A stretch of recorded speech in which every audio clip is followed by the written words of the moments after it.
Dollar. Dirt and money, no soul. Had to go and get it, ain't no time to kick it. Got a stack and flip for my foes. Dollar.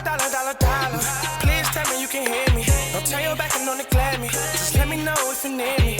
Dollar. Let me watch out for my partners. Keep my money long, get my team strong. Let me run away from my problems. Yep, what's good, original crew, man? We're back. Hey, we're back where he got a talking hat. How it feels like to die from every serial killer. She said, what the... I like doing videos like this and just throwing them in on C, because C do not be expecting it at all. How does it feel like to die? You see the title. Well, you don't see it now, but you saw it. Oh, how you feel about that, C? I'm feeling how I'm feeling. You don't want to know how I feel, huh? I don't know how I feel. I don't know how I feel. You don't want to know how. Yeah. True. Hey, make sure y'all check out the links in the description box. Down below. You already know where to go. If you want the first part, you go to check out down below. Also, if you enjoyed today's video, Knock it in with a thumbs up. Well, you're going to find out today how it feels, man. Let's go. Let's check it out. Let's see what's about. John Wayne Gacy.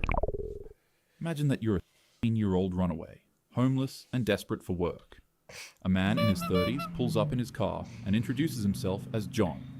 He's friendly, well-dressed, and owns his own construction business. He offers you a job, $10 an hour, cash, no questions asked. He says you can start tomorrow if you come to his house tonight to discuss details. You're desperate, exhausted, and hungry. You accept. His house is normal, suburban, and unremarkable. Inside, John offers you a beer and starts explaining the construction work. He's personable, jokes around, tells you about his community service work. Then he suggests showing you a magic trick. He pulls out a pair of handcuffs and asks if you can escape from them. It seems weird, but harmless. You let him put the handcuffs on your wrists behind your back. The click of the cuffs locking is the last normal sound you hear. John's entire demeanor changes in an instant. The friendly contractor vanishes. He forces you to the floor and ties your ankles. You're screaming, but there's no one to hear you.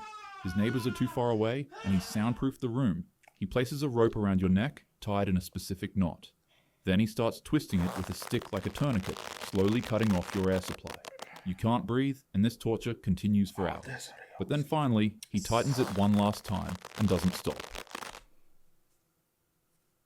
So, I did know about the handcuffs. Yeah, I know about the handcuffs, the magic trick thing, all of that. So did he just like solely... Boys? No. Just took their life. Don't know. Or was other stuff? We don't know. Oh, okay. We really don't know. He does have a history of what you're thinking. Mm-hmm. That's when he first went to prison for the first time. I think it was sodomy, if I'm not mistaken. Okay. Your last conscious thought is terror. Your body will be buried in the crawl space beneath his house, along with 28 others. John Wayne Gacy was arrested in December 1978 after the bodies of 4 late victims were found in the Des Plaines River. Police discovered 29 bodies buried beneath his house. His trial began in 1980. He pleaded innocent by reason of insanity. However, the jury convicted him of all 33 and he received the death penalty. After all his appeals were denied, he was executed by lethal injection on May 10th, 1994. The Zodiac. You're sitting on a bench at Lake Berryessa in Napa County, California, enjoying a peaceful picnic with your girlfriend on a warm afternoon in 1969. The sun is shining, the water is calm, and you're completely relaxed. But suddenly, your girlfriend grabs your arm and points toward the trees. She tells you that she thinks she saw somebody watching you guys in the woods, and before you can even react, a 6-foot-tall, 250-pound psycho approaches you out of nowhere. He's wearing nothing but dark clothes, sunglasses, and a straight-up executioner hoodie with a Zodiac sign at the bottom of it. Well, I'm wondering in this situation, because a lot of people just went with them, right? Well, we don't know. We really don't know. Why not get up and try to run? I mean, fear. Maybe he had a weapon. We don't. Maybe. I said there's no survivors to know, right? Yeah, we don't know. The hooded man draws a gun and slowly approaches you. Instinctively, you position yourself between him and your girlfriend. But to your absolute surprise, he starts to reason with you. He says that he's an escaped convict from Montana, and that all he needs is your car and money. Does he have any survivors? Let me see. Because it's a lot of details, right? 2 survived. Oh, to confirm. Oh, no, just injured. So 2 injured. 2 survived. So yeah. I was reading this. I wasn't looking over there. So, okay, that's how they understand the MO and how he came dressed and all that. Yeah. Okay. To get to Mexico. Even though you don't really have a choice, you tell him you'll cooperate. He orders both of you to lie face down on the ground. Then he tells your girlfriend to tie you up first. Afterward, he then ties her up in the same way. Without as much as even a second passing, the criminal tears her to shreds right in front of you with a 12-inch carving knife. You scream in horror as you try to break free from your restraints to save her, but your attempt to try to free yourself and charge at him quickly transforms into trying to escape him. Once you realize he turns his attention towards you, A plunges his weapon into your lower back, then your upper back, then above your ribs. And he doesn't stop. Eventually, as you lie on the ground gasping for air, you watch as the man leaves a note on the side of your car. It'd have a Zodiac sign on it, with the dates of 3 recent and the words, "Buy knife," written besides them. This is what happened to Brian Hartnell and his girlfriend Cecilia Ann Shepard. Luckily enough, Brian would survive the encounter, but his girlfriend sadly would pass. Brian would describe the criminal to police officers, but the Zodiac Killer would never be caught, and he'd go on to claim anywhere from 5 to 37 more victims, leaving behind cryptic notes like this. I like killing people because it is so much fun. It is more fun than killing wild game in the forest, because man is the most dangerous animal of all. The Butcher. Imagine you're a 4-year-old waiting at a rural train station in Rostov, Soviet Union in 1984. A middle-aged man in glasses approaches you, soft-spoken and grandfatherly. He says he knows a shortcut through the woods to the next town and offers to show you the way. You're running late and he seems harmless, so you follow him. The forest path gets darker and colder, and you begin to feel uneasy when suddenly he grabs you from behind. His strength is pretty shocking for his mild appearance. Suddenly, throws you to the ground and starts slashing with a knife he pulled from his coat. The attack is nothing short of animalistic. The butcher stabs your hands, chest, mouth, skull, eyes, and face. You try to scream, but pain cuts your voice short, leaving only faint, rattling breaths. The attack lasts only minutes, but feels like hours. As you're losing consciousness from blood loss, you see him doing something unspeakable with the knife to your body. Your last sensation is the indescribable horror of understanding what's happening, but being too weak to stop it. Andrei Chikatilo. Oh my gosh.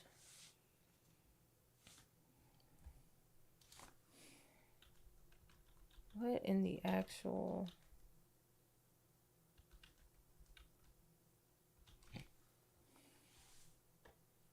Wow. How many victims? How many?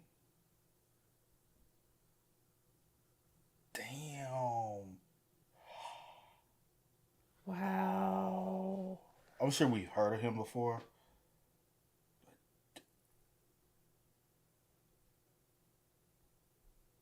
Damn, bro. That's insane. Of understanding what's happening, but being too weak to stop it. Andrei Chikatilo murdered at least 50 people between 1978 and 1990. He was eventually identified as the chief suspect of his heinous crimes and arrested. While in court, he was kept in a cage because of his erratic behavior. On one occasion, he pulled down his pants and in front of the court. He was executed in a Moscow prison in 1994. Jeffrey Dahmer.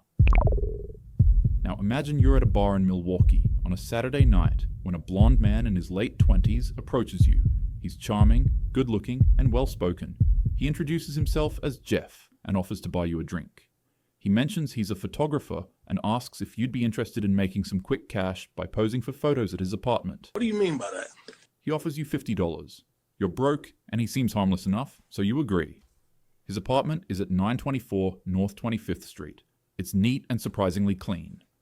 He offers you another drink, a strong rum and coke. You take a few sips, and within minutes, you start feeling dizzy and disoriented. Your vision blurs. You try to stand up, but your legs won't work. The room spins. Jeff is still talking, but his voice sounds distant and distorted. You collapse onto the couch. Then you wake up hours later. But something is wrong. You can't move your arms. You're handcuffed to something. Your head is pounding and your mouth tastes like chemicals. Jeff is standing over you now, and his demeanor has completely changed. The friendly photographer is gone. What remains is cold, empty, and calculated. He doesn't yell or threaten. He just tells you calmly what's going to happen. He's going to strangle you until you pass out. and then his freaky ass is going to take advantage of your unconscious body. If you wake up, he'll do it again, but eventually, you'll stop waking up. Your last conscious thoughts are of panic and confusion as his hands wrap around your throat and the world goes dark for the final time. In the same manner, Jeffrey Dahmer murdered 17 young men and boys between 1978 and 1991. He was arrested in July 1991 after one victim escaped. Harold Shipman. Wow. Imagine you're living your bonus years alone in Hyde, Greater Manchester. You've been feeling tired lately and short of breath. You call your family doctor, Dr. Harold Shipman, a respected general practitioner who's been practicing in the area for over 20 years. He makes house calls, which is rare these days, and he's always been so kind and attentive. He arrives at your home within an hour, black medical bag in hand. He takes your blood pressure, listens to your heart, and asks about your symptoms. He tells you it's likely just a circulation issue, nothing to worry about, but he'd like to give you an injection that will help. You trust him completely. He's your doctor. He prepares a syringe from his bag. You barely feel the needle go into your arm. Within seconds, a warm sensation spreads through your body. You feel relaxed, peaceful, almost euphoric. Dr. Shipman is asking you questions, but his voice is getting farther away. You're so tired suddenly. Your eyelids are impossibly heavy. You try to respond, but the words won't come. Your breathing slows, your vision narrows to a pinpoint of light, then disappears entirely. You die in your armchair, peacefully, never knowing your trusted doctor just murdered you with a lethal injection of diamorphine. Harold Shipman was convicted of killing 15 patients in 2000, but investigators believe he killed between 215 and 250 people over his career. On January 13th, 2004, he hanged himself in his cell at Wakefield Prison. Damn, I thought we were done. Bro, this is a lot. I mean, child, you think? You said what? I say you think. In 1870, a man named Albert Fish suffered horrific as a child at an orphanage, where he was regularly beaten and as a result, he exhibited troubling behaviors that would escalate over the years of his life. Fish would lure children with promises of work, candy, or both. And in 1928, while pretending to be a wealthy man visiting a family's house to hire their son for work, Albert would convince the parents of a named Grace to let him take her to a birthday party. He didn't spontaneously do this, however. He was only able to take them after building trust and warmth with the family. And as you could guess, there was no party. He took her to an abandoned house, strangled her, dismembered her body, cooked her, and ate her. 6 years later, Albert would send the family a letter saying this: "On Sunday, June 3rd, 1928, I called on you and brought you pot cheese with strawberries. We had lunch. Then Grace sat in my lap and gave me a kiss on my cheek. It was at this point that I made up my mind to eat her." The rest of the letter is disgusting, repulsive, and detailed. After reading it, Grace's traumatized parents were able to use it as evidence for officials to track and capture Albert. And after he was arrested, medical examinations revealed that Albert had inserted over 29 needles into his pelvic region and groin area. X-rays showed them embedded deep in his body, many having been there for years. He had hammered them into himself as punishment and as a twisted form of gratification. Sadly, Grace's fate would be the same of over 100 to 400 other children that Albert Fish did this to. He was later on by the electric chair in 1936 at 65 years old. He wrote a final statement, but the only person who was able to ever read it was his lawyer, and he refused to release it to the public because he considered it the filthiest thing he had ever read in his life. Wow. Majority of people in real life are actually pretty normal, but nonetheless, bad apples still do exist. So always make sure that you're not out at night too late without your friends or family, and also always let your loved ones know where you are at all times. Oh yeah, and most importantly, carry protection. Hit the gym, invest in some pepper spray, a taser, or if you're licensed and old enough, maybe some concealed carry. Anyways, have a happy day. Can't tell us just to have a happy day out there hearing that bullshit.